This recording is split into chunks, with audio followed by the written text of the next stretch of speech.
आस्था, श्रद्धा और अपने आराध्य के लिए असीम प्रेम 22 जनवरी को ये अद्भुत नजारा देखने को मिलने वाला है। अयोध्या के रामलला मंदिर में प्राण प्रतिष्ठा होनी है। इस घड़ी, इस पल का इंतजार हर कोई कर रहा है। ये वो दिन है जो इतिहास के पन्नों पर स्वर्ण अक्षरों में दर्ज होने वाला है। देश भर में इतना सकारात्मक और भक्तिमय माहौल शायद ही पहले कभी देखने को मिला हो। सदियों से इस पावन दिन का इंतजार कर रहे लोग डूबे हुए हैं भगवान श्री राम की भक्ति में। भक्ति इतनी अपार है कि हम और आप अंदाजा भी नहीं लगा सकते। हर भक्त लीन है अपने आराध्य की भक्ति में। ये सिर्फ भक्ति नहीं, बल्कि अपने आराध्य के प्रति वो प्रेम है जिसकी कल्पना कोई नहीं कर सकता। हर भक्त अलग अलग और अनोखे तरीके से अपनी भक्ति को जाहिर कर रहा है। आज हम आपको एक ऐसे ही स्वामी जी से मिलवाने जा रहे हैं जिन्होंने करीब 2 साल तक संकल्प उपवास रखा। राम मंदिर को लेकर पूरा देश राम भक्ति में नजर आ रहा है और राम यानी कि रामलला 22 तारीख को लेकर देश भर में दीपक जलेंगे, दीपावली मनेगी। और जाहिर है क्योंकि प्रभु श्री राम अब अपने मंदिर में विराज होंगे।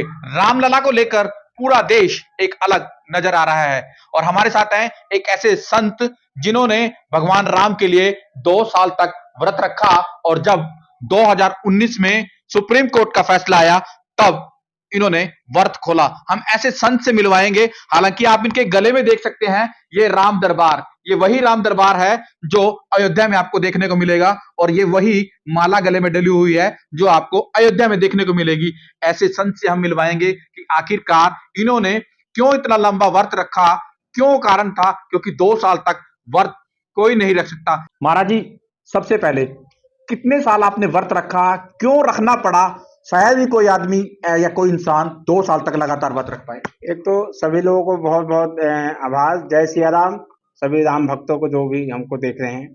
और देखिए, हम तो बस एक कहते समुद्र में एक लोटा हम जल ही डाल सकते हैं। भाई समुद्र में हम तो भाई कुछ कर नहीं सकते, तो हमने इतने बड़े सागर में एक अपना छोटा सा गागर का जल ही डाला। तो उसमें 25 मार्च को हमको याद है 2018 में 25 मार्च को हमारा जन्मदिन था और उस दिन हमारे प्रभु श्री हमारे जो इष्ट देव हैं भगवान श्री राम हैं, उनकी प्रेरणा हुई कि आप कुछ किया जाए यहाँ। तो मेरे मन में विचार आया कि कुछ ना कुछ हमें करना चाहिए। तो मैंने जो है 25 मार्च को ये प्रण किया। उसी दिन रामनवमी भी थी, जिस दिन मेरा जन्मदिन था उसी दिन रामनवमी थी। तो मेरे को ये लगा कि भाई हम महलों में रह रहे हैं, इतने ठाट बाट से रहते हैं और भगवान जो है भगवान रामलला हाँ ठाट बाट से नहीं है, तंबू में रहने का मजबूर है। तो उनके मंदिर बनाने के लिए और कोर्ट का फैसला जो है हमारे पक्ष में आए, उसके लिए कुछ किया जाए। स्वामी हरि नारायण जी का कहना है कि राम मंदिर को लेकर हमारे संकल्प के साथ काफी लोग जुड़े, अलग अलग राज्यों में मुहिम छेड़ी और सभी का साथ भी उनको मिला। और अंदर से जो हमने मुहिम शुरू किया तो उसको जन जन तक पहुंचाना चाहिए। उस मुहिम को लेके मैं यहाँ से हरियाणा, पंजाब, गुजरात, महाराष्ट्र 12 राज्यों तक गया और मैंने एक संकल्प लिया। लोगों को कहा कि भाई आप, हम तो उपवास कर ही रहे हैं, आप भी संकल्प लो और शुक्ल पक्ष की रामनवमी को महीने में एक दिन भगवान श्री राम के लिए उपवास करो। लोग भी अच्छा लगा, जुड़े। और ऐसा एक समय आता था कि महीने में एक दिन शुक्ल पक्ष की रामनवमी पे हजारों लोग उपवास करते थे। 2 साल के लंबे अंतराल में स्वामी जी ने व्रत खोला। इस बीच क्या कुछ परेशानी आई, ये भी स्वामी जी ने बताया।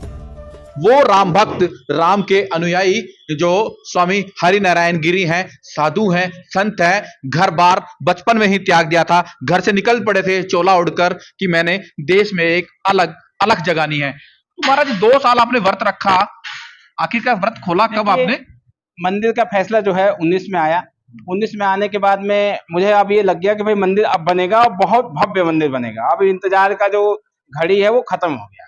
उसके बाद जो है 20 में जब मंदिर का नींव शुरू हुआ तो हमने कहा भाई सब लोग जो है नींव में कुछ ना कुछ दे रहे हैं। तो मैंने धर्मनगरी कुरुक्षेत्र से पहली और हरियाणा से पहली चांदी की ईंट 1.5 किलो वजनीय यहाँ से लेके गया मंदिर में। मैंने भूमि पूजन करके वहां पे मतलब जहाँ पे नींव थी वहां अपने व्रत आपने 2 साल इतना लंबा व्रत रखा भगवान श्री राम के लिए कि मेरे भगवान श्री राम के पक्ष में फैसला आए। सुप्रीम कोर्ट ने आखिरकार वो फैसला भी दिया नवंबर 2019 में। तो व्रत खोला कब और किसी ने खुलवाया आपका व्रत? देखिए, व्रत में कई कठिनाइयां हैं क्योंकि मुझे एक यात्रा करनी पड़ती थी और बिना खाए शरीर भी जवाब दे चुका था। मेरा काफी वेट लॉस भी हो चुका था उस समय।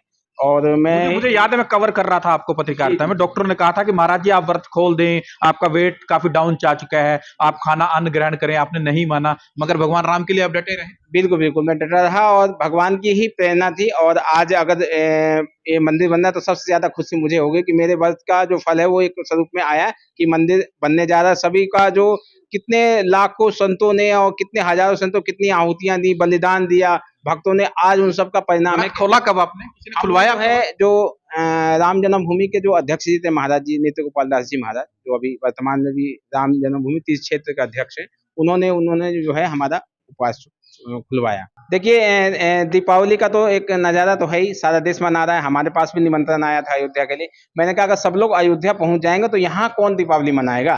तो मैंने कहा नहीं, यहाँ से हमने अपने शुरुआत किया था और यहाँ हम दीपावली मनाएंगे।